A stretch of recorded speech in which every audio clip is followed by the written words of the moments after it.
Welcome to Uma Siva kitchen.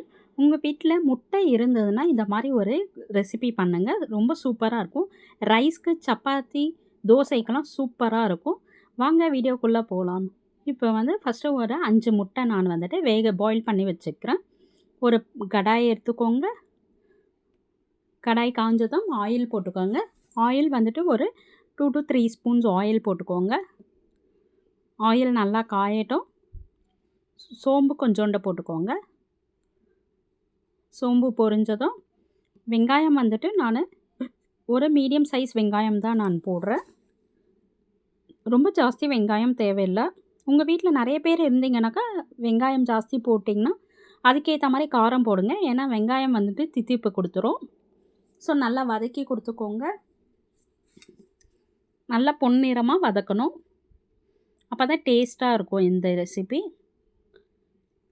கருவேப்பிலை போட்டு நல்லா வதக்கிக்கோங்க. பாருங்கள், கலர் கொஞ்சம் கொஞ்சமாக சேஞ்ச் ஆகிட்டு வருது. ஸோ நல்லா பொன்னிறமாக நீங்கள் வதக்கிக்கோங்க.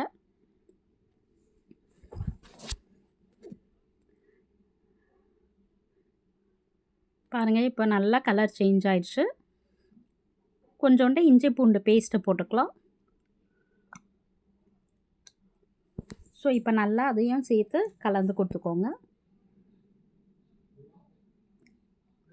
பாருங்கள், நல்லா வெங்காயம் நல்லா வதங்கிடுச்சு. மிளகாத்தூள் போட்டுக்கோங்க. நான் வீட்டு மிளகாத்தூள் தான் போட்டிருக்கேன். மஞ்சத்தூள் கொஞ்சம் போட்டுக்கோங்க. கரம் மசாலா போட்டுக்கோங்க. ஸோ எல்லாமே கொஞ்சம் கொஞ்சம் போட்டுக்கோங்க. ஆஃப் ஸ்பூன் போட்டுக்கோங்க. மிளகாத்தூள் மட்டும் 1 ஸ்பூன் போட்டுக்கோங்க. காரம் அதுதான்.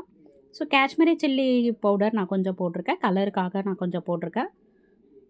ஸோ எல்லாம் நல்லா கலந்து கொடுத்துக்கோங்க. உப்பு தேவையான அளவு போட்டுக்கோங்க. ஸோ இதை நல்லா இந்த ரா ஸ்மெல் போகிற அளவுக்கு நல்லா வதக்கி கொடுத்துக்கோங்க. ஸோ அதுலேயே நம்ம தண்ணி கொஞ்சோண்டு ஊற்றிக்கலாம். இது ரொம்ப டேஸ்ட்டாக இருக்கும். ஸோ தண்ணி ஊற்றி நல்லா வதக்கி கொடுத்துக்கோங்க. மிக்ஸ் பண்ணி விட்டுருங்க. கொஞ்சம் நேரம் அந்த ரா ஸ்மெல்லாம் போயிட்டு நம்மளுக்கு நல்லா திக்கான ஒரு கன்சிஸ்டன்சி வரணும். அது மிடில் நீங்கள் முட்டை பாயில் பண்ணியிருக்க முட்டையை எல்லோலாம் எடுத்துகிட்டு இதை மாதிரி மெலிஸ் பீஸ் ஆகட்டும் நீங்கள் கட் பண்ணி வச்சுக்கோங்க. அந்த எல்லோ அப்படியே தனியாக வச்சுக்கோங்க.